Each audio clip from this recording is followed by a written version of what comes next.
Louvado e exaltado seja o nosso Redentor Jesus Cristo. Nos domingos pela manhã, eu tenho, pela graça do Senhor, seguido expondo capítulo 23 do profeta Jeremias. Tivemos 3 oportunidades já: domingo retrasado, domingo passado e hoje pela manhã. E eu disse que precisaria de mais um domingo para concluí-lo. Em tese, seria no domingo que vem pela manhã, e à noite eu seguiria com a exposição na carta aos Colossenses. Mas eu resolvi tentar encerrar hoje Jeremias. Abram, por favor, Jeremias capítulo 23. Aqueles irmãos que vieram pela manhã e que não retornaram agora à noite, esperando que no domingo que vem pela manhã eu encerrasse esse texto, vai ter oportunidade, porque além de estar sendo transmitido agora, fica gravado também, então não haverá prejuízos para quem está acompanhando esta sequência. Jeremias capítulo 23.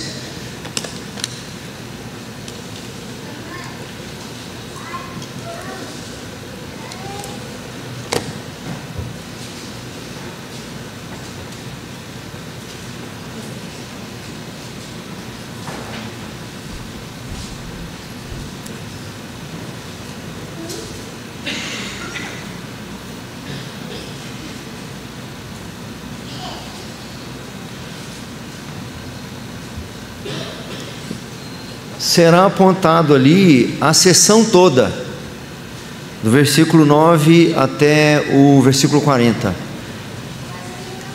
Nós já lemos essa passagem 3 vezes, aqueles que têm vindo pela manhã.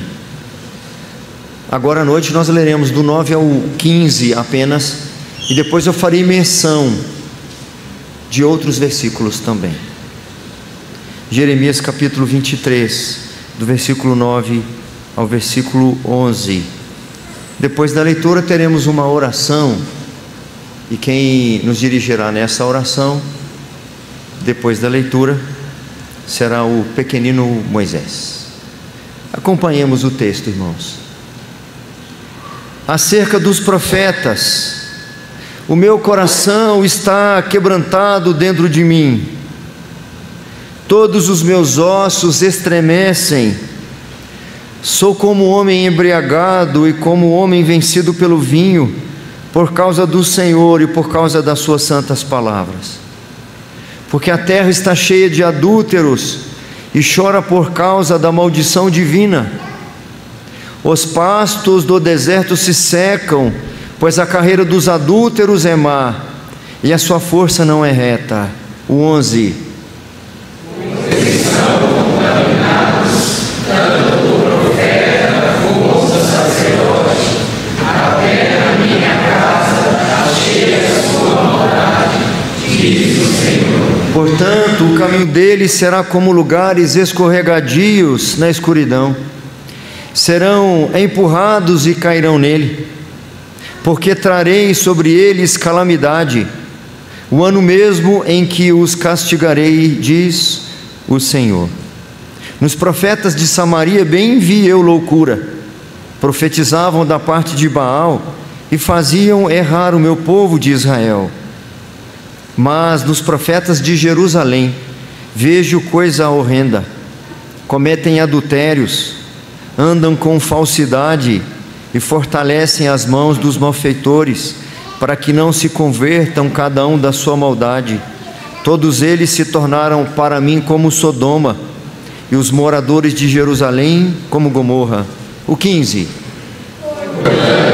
Assim diz o Senhor dos Exércitos acerca dos profetas: eles os alimentarei com água cinza e lhes darei a beber água venenosa, porque dos profetas de Jerusalém se derramou a impiedade sobre toda a terra.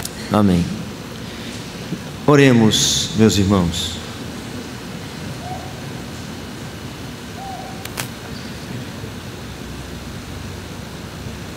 Santo Deus, querido Senhor, ó Pai, muito obrigado por tudo, muito obrigado por o que o Senhor nos deu.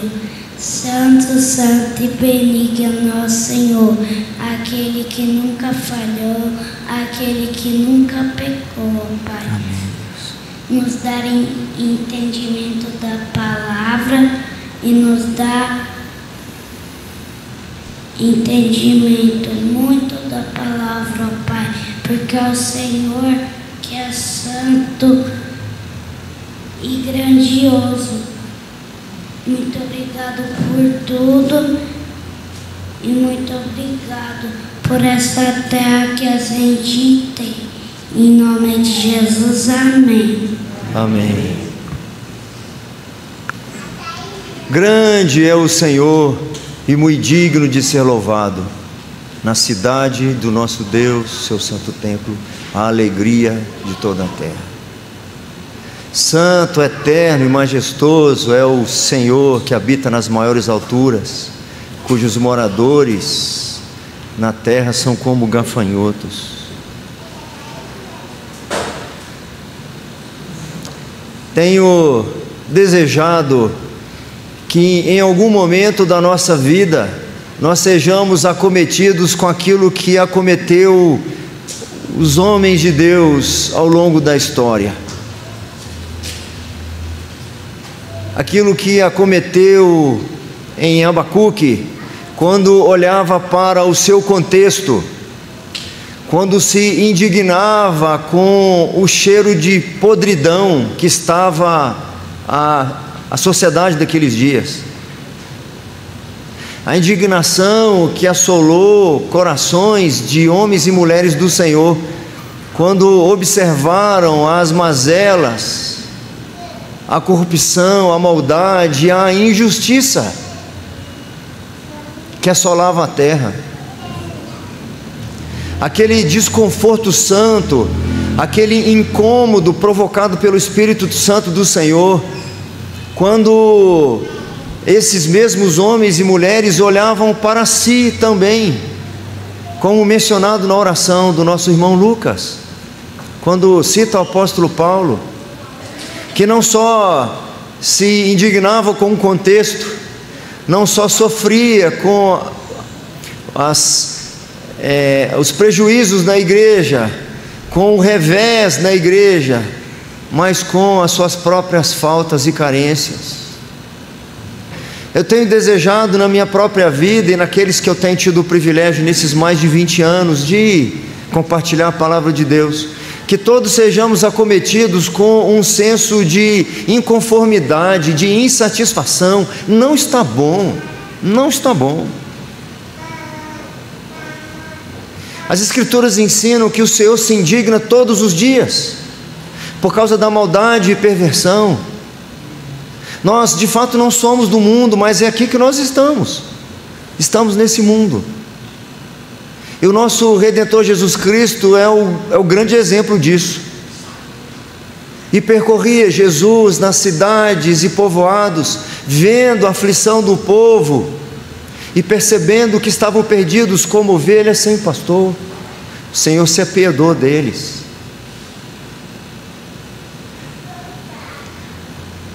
Tenho percebido que a gente tem se indignado muito pouco com o nível, ou na falta de nível de espiritualidade, ou nível elevado de imoralidade.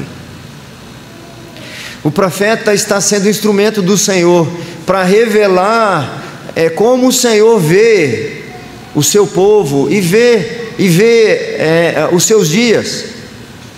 E o profeta mesmo está revelando, está tendo o privilégio de ser inspirado para revelar o que ele mesmo sente. O que o profeta sente é que coaduna com o sentimento do Senhor. A indignação do Senhor acometeu o coração desse profeta, e ele vê na mesma perspectiva que o Senhor, e se indigna, assim como o Senhor se indigna. O versículo 10 é é o que o Espírito Santo está revelando na percepção de Deus, mas ao mesmo tempo é a percepção do profeta, porque a terra está cheia de adúlteros e chora por causa da maldição divina. Os pastos do deserto se secam, pois a carreira dos adúlteros é má e a sua força não é reta. Esse era o contexto nos dias do profeta Isaías, alguns anos antes. Esse é o contexto nos dias do profeta Abacuque, alguns dias depois. É o contexto nos dias de Daniel, que nós lemos agora há pouco aqui na liturgia. E aqui o profeta, como eu mencionei no primeiro sermão, no primeiro dia que eu comecei a expor esse texto, o profeta não só revela a indignação do Senhor, mas a sua própria. Ele sentia mal, ele adoeceu. O profeta chegou a agonizar quando ele viu essas coisas. O versículo 9 é interessante, que as pessoas às vezes leem e pode achar que é o próprio Senhor que o texto está descrevendo o próprio Deus, né? Acerca dos profetas: o meu coração está quebrantado dentro de mim. É o profeta que está dizendo acerca de si mesmo. Ele se sente como se o seu coração estivesse quebrantado dentro de si. Não é porque ele não teve reajuste de salário, não é porque alguém lhe fez cara feia, não é porque alguém lhe tratou mal, não é porque ele ficou desempregado ou está de repente com uma doença incurável. Todos os meus ossos estremecem, sou como um homem embriagado, seja sem firmeza, com passos trôpegos, e sou como um homem vencido pelo vinho, por causa do Senhor e por causa das suas santas palavras. O tema que nós temos visto por 3 semanas seguidas, 3 sermões, e repetiremos agora. Pode ir. As ovelhas conhecem a voz do seu pastor e o seguem. Mas não é o que está acontecendo aqui. Não é o que está acontecendo aqui. E a primeira grande razão porque isso não estava acontecendo, nós lemos aí no versículo 11: pois estão contaminados tanto o profeta como o sacerdote. Até na minha casa achei a sua maldade, diz o Senhor. Aquela maldade que estava permeando a terra, aquele adultério moral que estava cometendo a terra, o choro que a terra estava sofrendo por causa da maldição divina, teve uma origem: a própria casa do Senhor. Estão contaminados tanto o profeta como o sacerdote. Eu não vou naturalmente repetir, porque eu fiquei quase 2 domingos falando só no primeiro ponto, mas eu preciso mencioná-los, porque na transmissão agora, naturalmente as pessoas não estavam aqui de manhã. Nós encontramos um número grande de versículos apontando para nós a maldade dos profetas e as suas consequências. Nós já vimos algumas consequências por conta da maldade, da perversão, da injustiça, da imoralidade, dos maus exemplos da liderança. O povo do Senhor vive dessa forma. E porque a liderança e o povo vivem dessa forma, a terra, de um modo geral, também padece. A indignação lá do profeta Abacuque, por conta da maldade dos seus dias e da violência e injustiça dos seus dias, lhe fez orar. Até quando, Senhor? Até quando clamarei eu e tu não me ouvirás? Até quando eu direi, olha aqui a violência, e não me acudirás? Porque o direito é torcido, a injustiça prevalece. o direito é corrompido. Depois ele, reorientado pelo Senhor, faz outra oração. A resposta do Senhor em relação a toda aquela maldade já fora dada. O seu povo é a resposta. Trazendo para os nossos dias, a igreja é a resposta para a perversão do nosso contexto. Porque as trevas que estão ao nosso entorno serão dissipadas pela luz do Senhor, que precisa brilhar através de nós. É por isso que Jesus Cristo disse que nós somos o sal da terra e a luz do mundo. Se nós deixarmos de salgar, nós não prestamos para mais nada. Se deixarmos de iluminar, que grandes trevas serão.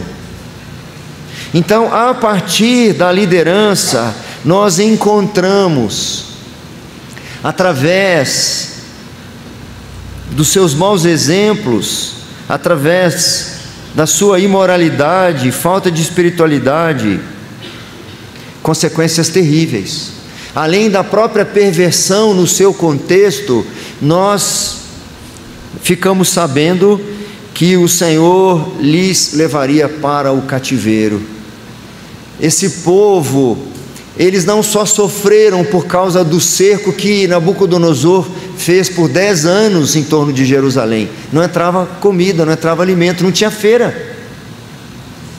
Vocês sabem que no texto de Lamentações, que esse profeta aqui escreve, ele compartilha, por exemplo, que as mães estavam matando seus próprios filhos para comer. Mas essa não era a grande maldição sobre eles, ou a grande consequência da maldade dos profetas. Eles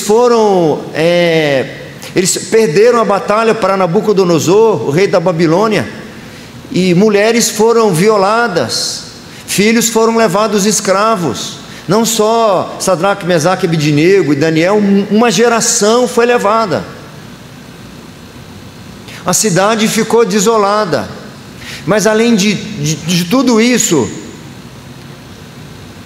a maior consequência da maldade deles foi terem sido afastados do Senhor.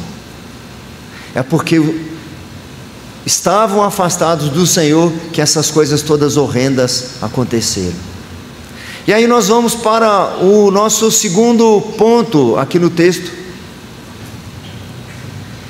Que o Senhor não é só duro por conta da liderança.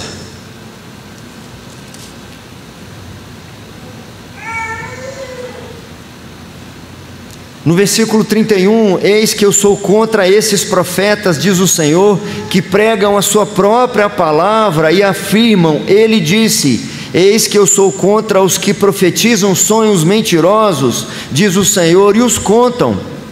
E com as suas mentiras e leviandades fazem errar o meu povo, pois eu não os enviei, nem lhes dei ordem, e também proveito nenhum trouxeram a este povo, diz o Senhor. Vários versículos nós encontraremos o Senhor revelando aqui para nós a perversão dos profetas, sendo duro com eles, os profetas, os sacerdotes. Mas no segundo ponto, nós vemos que em vários versículos, o Senhor também é muito duro com o próprio povo. O povo não se justifica, dizendo, me ensinaram errado, que culpa eu tenho? Eu não sabia que estava errado, não se justifica. Nós encontraremos vários versículos em que o Senhor se dirige ao povo, através do profeta, como no versículo 16 que nós não lemos, e poderíamos ler juntos agora, o versículo 16, vamos juntos? Assim diz o Senhor dos Exércitos, não deis ouvidos às palavras dos profetas, que entre vós profetizam, e vos enchem de vãs esperanças. Falam as visões do seu coração, não o que vem da boca do Senhor. Nós encontraremos várias referências, além de alguns versículos aqui, várias referências no Antigo Testamento e no Novo Testamento, em que o Senhor, além de ser duríssimo com aqueles que ensinam errado, como, por exemplo, no texto em que Jesus é duro com os fariseus, raça de víboras, sepulcros caiados, quando lhes chama de cegos, guias cegos, que não entravam no reino nem deixavam outros entrar, o Senhor também é duro com o povo, que lhes dá ouvidos. Nós lemos agora há pouco, na liturgia, um texto do profeta Daniel. Daniel vive alguns anos depois de Jeremias. Daniel está lá no cativeiro, como consequência do afastamento do povo de Deus, por consequência da sua rebeldia, eles foram lançados no cativeiro. E o profeta Daniel, hoje até eu mencionei, o profeta Daniel, quando ele ora, ele aqui endereça os responsáveis por toda aquela consequência. No versículo 4, aí na liturgia, ele diz assim: orei ao Senhor meu Deus, confessei e disse: ah, Senhor, Deus grande e temível, que guardas a aliança e a misericórdia para com os que te amam e guardam os teus mandamentos. Temos pecado e cometido iniquidades, procedemos perversamente e fomos rebeldes, apartando-nos dos teus mandamentos e dos teus juízos, e não demos ouvidos aos teus servos, os profetas.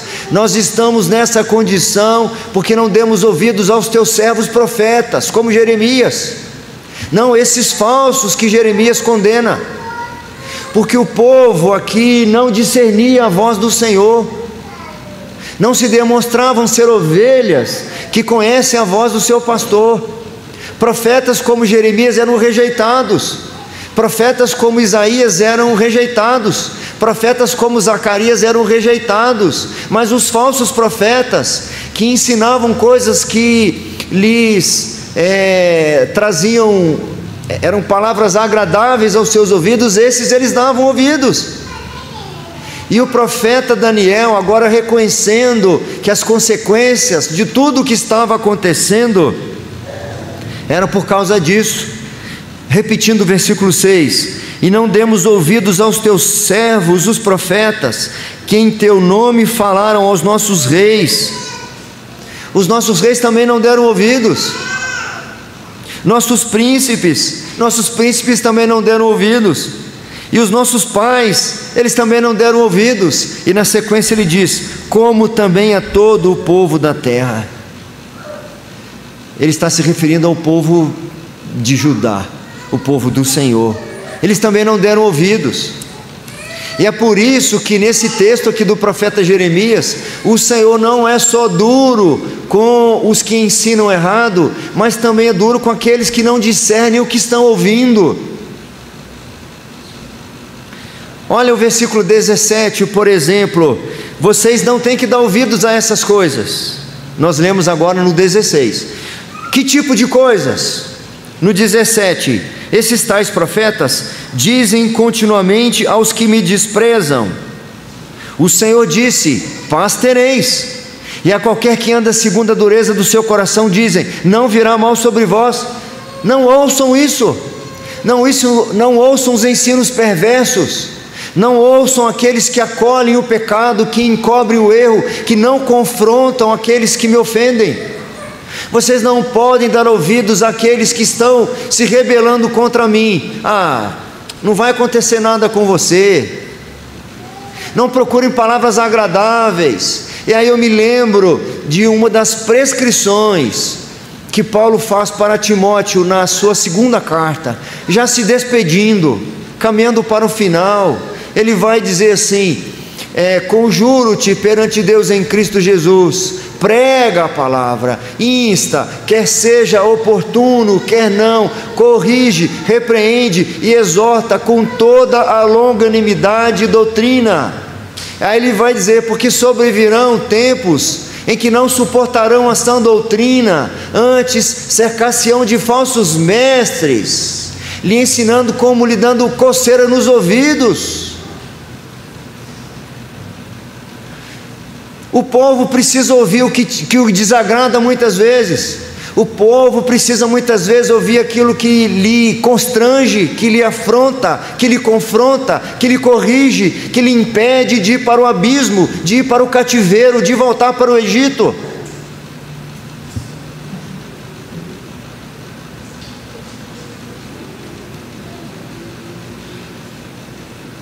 O nosso Senhor Jesus, depois de dar um sermão longo e duro contra os fariseus, lá no registro do Evangelho de Mateus, ele é duríssimo com os fariseus, lá no capítulo 23 de Mateus, não precisam ir, eu li esse texto já num desses sermões nossos aqui, e quando ele termina de falar aqueles famosos ais contra os fariseus: ai de vós, escribas e fariseus, guias cegos que guiam outros cegos, ai de vós, escribas e fariseus, que não entram na porta e também impedem os outros de entrar. Quando ele termina esse trecho, ele volta-se então para o povo. Ele diz assim: Jerusalém, Jerusalém, que matas os profetas e apedrejas os que te foram enviados. Zacarias vocês não quiseram ouvir, Jeremias vocês não quiseram ouvir, não deram ouvidos a Isaías, mas aqueles que lhes falavam como dando coceira nos ouvidos, vocês ouviam.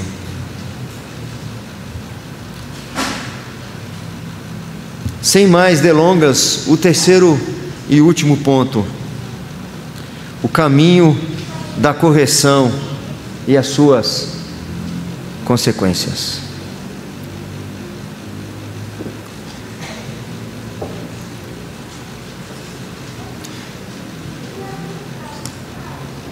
Alguns anos atrás, eu li um livro do reverendo Augusto Nicodemos sobre batalha espiritual. Ele faz ali uma exposição de Efésios capítulo 6. Já tem uns mais de 20 anos que eu li esse livro, mais ou menos. Então eu não vou falar com muita exatidão. Mas ele diz mais ou menos que se fôssemos pedir para as pessoas pintarem um quadro daquilo que elas entendem o que é uma igreja, ele diz que alguns pintariam, por exemplo, um hospital. É um lugar de cura. Ou uma enfermaria. Ele diz, dentre outros exemplos, que poucos pintariam um quadro de uma batalha. E ele vai dizer, entre outros exemplos, ele diz que muitos de nós cristãos vivem a nossa vida cristã como se estivéssemos no intervalo da aula, lá no recreio, no parquinho, nos esquecendo que nossa alma está em jogo, que o nosso coração está em jogo, que a nossa família está em jogo.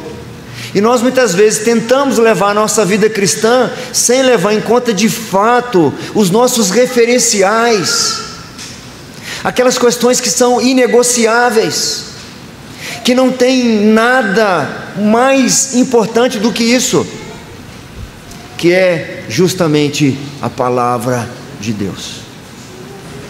Lâmpada para os meus pés é a tua palavra, Senhor, e luz para os meus caminhos. Como poderia dar um passo na minha vida longe da tua palavra? Como eu poderia tomar decisões, fazer planos?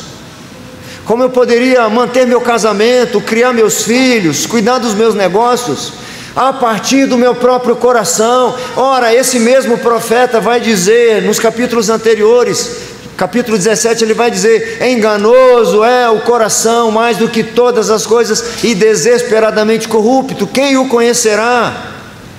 É por isso que aqui ele vai dizer, por exemplo, no versículo 22, vamos ler juntos o versículo 22: mas se tivessem estado no meu conselho, então teriam feito ouvir as minhas palavras ao meu povo, e o teriam feito voltar ao seu mau caminho e da maldade das suas ações. Antes de ler mais alguns outros que reforçam este, vou comentar algumas coisas desse. O 21, o Senhor diz assim: não mandei esses profetas, todavia eles foram correndo, não lhes falei a eles, contudo profetizaram. Mas se esses tais profetas, pastores, presbíteros, diáconos, líderes da minha igreja, porque aqui ele diversifica, ele fala de profeta, fala de sacerdote, se você, nesse próprio texto, e se você olhar, por exemplo, aí no início do capítulo 23, já está falando dos pastores, aqui dos profetas, ou seja, de todos aqueles que têm alguma autoridade, ofício sobre o povo. Se eles tivessem estado no meu conselho, a expressão aí, meu conselho, é um sinônimo da palavra. Se eles estivessem no meu conselho, então teriam feito ouvir as minhas palavras. Se eles estivessem no meu conselho, se eles estivessem atentos às minhas palavras, então eles teriam feito ouvir, eles retransmitiriam as minhas palavras ao meu povo. E se o meu povo tivesse ouvido tais palavras, eles voltariam do seu mau caminho e da maldade das suas ações. Mas nem só os profetas não estavam no conselho, como não reproduziram a palavra do Senhor, e o povo não ouviu a palavra do Senhor. É por isso que continuavam no caminho da maldade. Suas ações eram más, meus irmãos. E vou dizer uma coisa: esse povo se reunia para cultuar o Senhor, esse povo cantava bonito ao Senhor, esse povo oferecia sacrifícios ao Senhor, esse povo queimava incensos ao Senhor, e esse povo não era suportado pelo Senhor. Essa palavra aqui não é para o descrente, para quem não conhece o Senhor. Essa palavra é para o crente, para o povo de Deus, que muitas vezes prefere se aliar, compactuar por causa de amizades, por causa de preferências, e desonrar o Senhor. Talvez algumas pessoas aqui até conseguiam discernir que os profetas não estavam ensinando o que era a palavra. Mas eu vou desagradar o tal profeta, eu vou criar atrito com ele. Deixa ele falar, Deus vai julgar em algum momento. Enquanto você usar esse pretexto de neutralidade ou de omissão, você continua no caminho mau, continua vivendo na desgraça, mesmo frequentando a minha casa. Lá no 28, vamos reler agora. Aliás, vocês não releram, né? Vamos ler juntos o 28, por favor.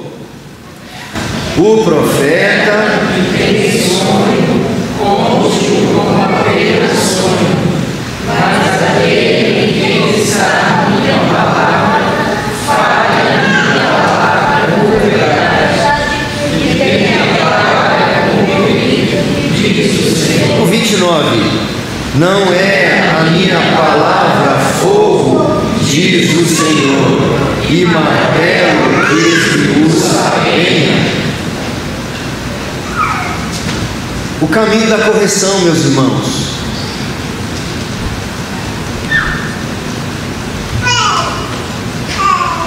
é esse.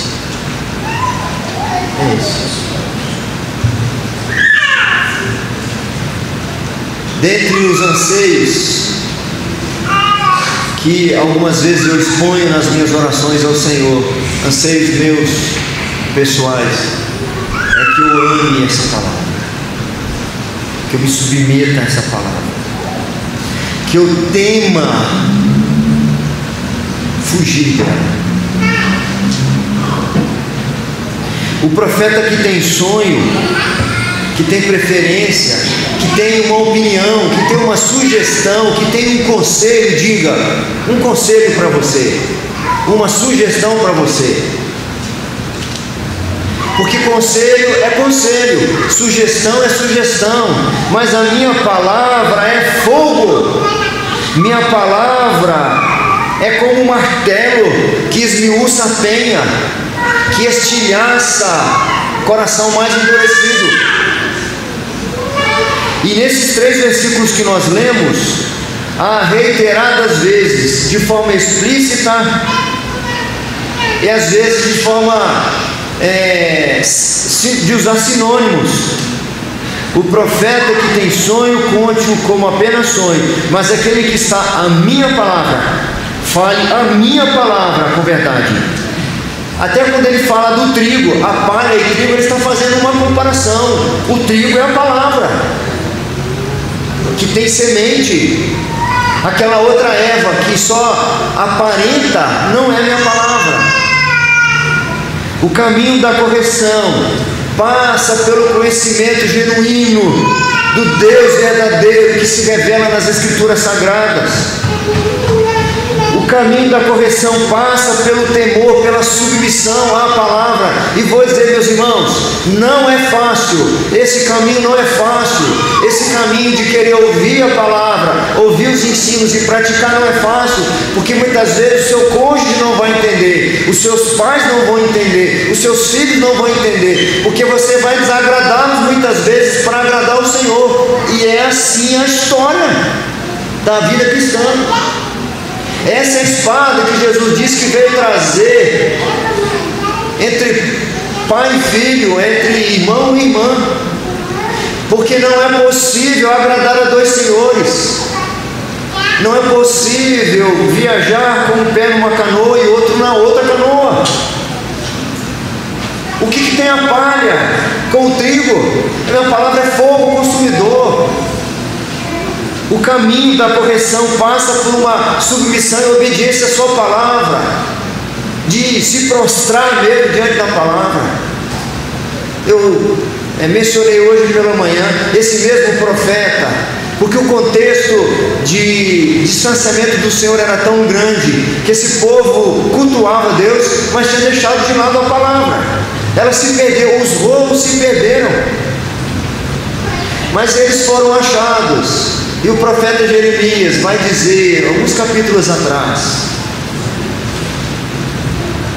achadas as tuas palavras, logo as comi, porque as tuas palavras me foram gozo e alegria para o coração, pois pelo teu nome eu sou chamado, ó Senhor dos exércitos.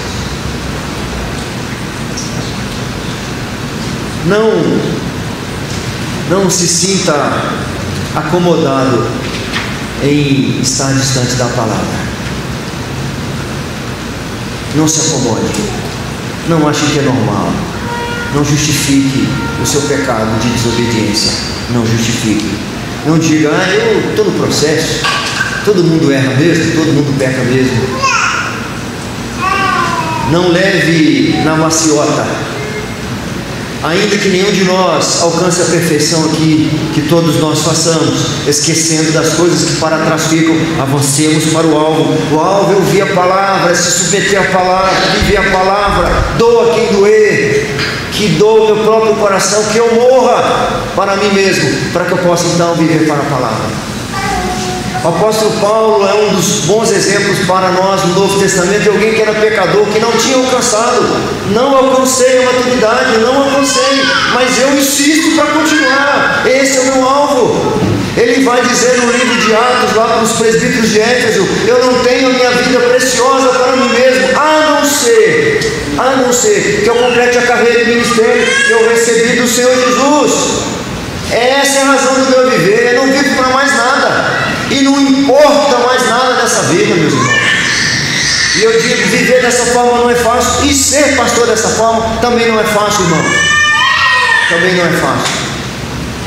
Porque assim como Timóteo já ia experimentar ao longo de toda a história, é assim que acontece. Veja o que aconteceu com Charles Spurgeon. Esquecido por sua igreja, Veja o que aconteceu com John Wesley. John Wesley foi expulso da sua igreja. Ele não servia para a igreja anglicana. Ele sai de lá e diz assim: minha capela é o mundo, então eu vou pregar em qualquer lugar.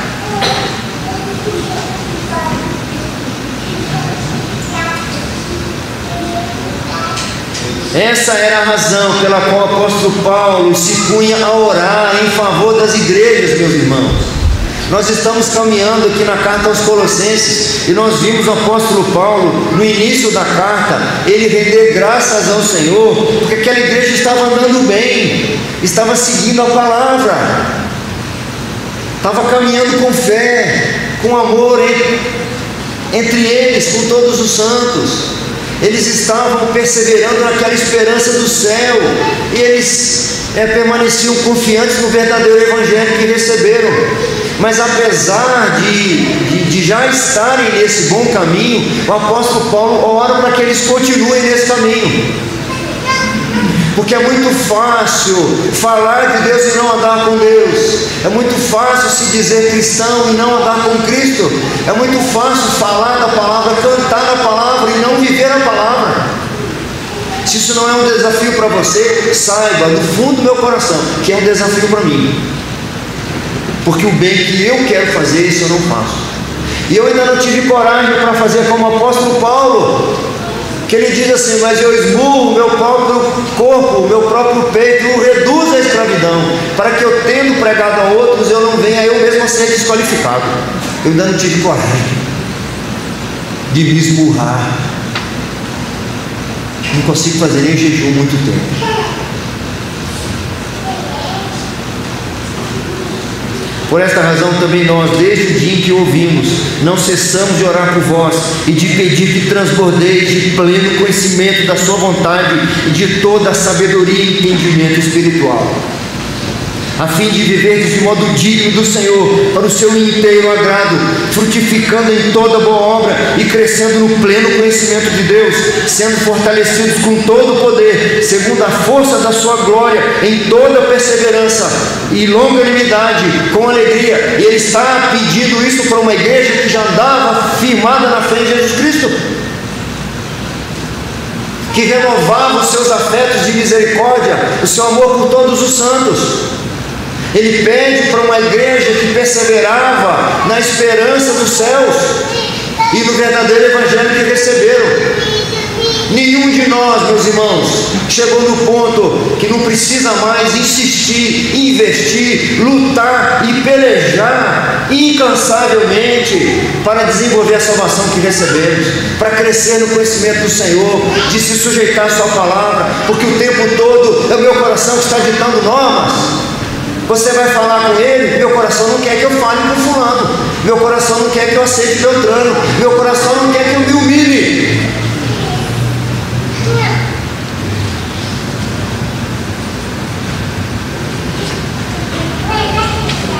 Apenas um pequeno trecho de um dos eu vou dizer capítulo só por uma questão de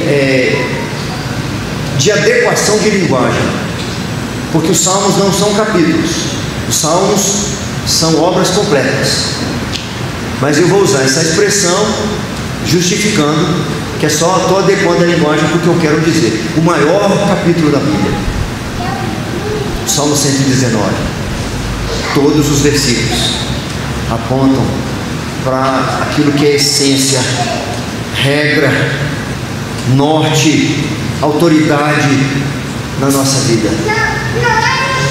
Vou destacar apenas alguns deles. Se você achar que deve, você repete o versículo comigo. Bem-aventurados os irrepreensíveis no seu caminho, que andam na lei do Senhor. Bem-aventurados os que guardam as suas prescrições e o buscam de todo o coração, e não praticam iniquidade e andam nos seus caminhos. Tu ordenaste os teus mandamentos para que os cumpramos à risca. Tomara sejam firmes os meus passos, para que observe os teus preceitos. Então não terei de que me envergonhar quando considerarem todos os teus mandamentos. O caminho da correção e as consequências, meus irmãos, é a bem-aventurança, é o êxito, é o contentamento. Essa é a consequência. O caminho é a palavra. Eu pedi para o Moisés orar hoje, porque ele ora, quase todas as aulas ele pede para orar aqui no Educarte. E ele faz uma coisa muito preciosa, ele cita textos na sua oração, como você viu. Teve um dia que ele orou na minha aula e ele mencionou alguns trechos desse salmo que eu vou mencionar agora, apenas 2 versículos para vocês. Eu acredito que ele foi em casa, né? Ler a Bíblia em casa. Mamãe ensina. Bem-aventurado o homem que não anda no conselho dos ímpios, não se detém no caminho dos pecadores, nem se assenta na roda dos escarnecedores. Então a consequência vai ser bem-aventurado. E qual que é o caminho? Como que eu não ando nesse caminho dos ímpios? Como que eu não me assento na roda dos escarnecedores? Meus irmãos, as palavras que nós encontramos, via de regra, são direcionadas primeiro para o povo de Deus. As cartas do apóstolo Paulo, quando diz: não deis ouvidos aos cães, aos maus obreiros, é para o povo de Deus. Aqui na nossa comunhão nós precisamos discernir quem nós ouvimos. Eu não quero que me ouçam apenas naquilo que for do Senhor. Aí o versículo 2 ele vai dizer: antes, para você não andar no conselho dos ímpios, para você então andar com o Senhor, antes o seu prazer está na lei do Senhor, e na sua lei medita de dia e de noite. Esse caminho da palavra, esse caminho da Bíblia, esse apego à palavra, é Cristo. É Cristo. É Jesus Cristo. Se você tiver dificuldade de ler a Bíblia toda e não saber como viver, como obedecer, como entender, pastor, eu leria esse capítulo aí e não entender metade do que foi falado aqui, faz o seguinte: leia o Sermão do Monte, Mateus capítulo 5, capítulo 6 e capítulo 7. No finalzinho deste sermão, Jesus diz assim: todo aquele, pois, que ouve estas minhas palavras e as pratica, é comparado a um homem prudente que edificou a sua casa sobre a rocha, sopraram os ventos, e caíram as chuvas, e bateram com ímpeto contra aquela casa, e ela não caiu. Ali está um resumo de tudo que a Escritura ensina sobre como deve ser o nosso caráter, a nossa conduta, que tipo de voz que nós ouvimos. O caminho do verdadeiro sucesso é Jesus Cristo. Quando ele está encerrando seu ministério terreno e se despedindo dos seus discípulos, indagado por um deles, dizendo que como saber o caminho, ele diz, capítulo 14 de João, versículo 6, você conhece o texto, porque eu sou o caminho e a verdade e a vida, ninguém vem ao Pai se não for por mim.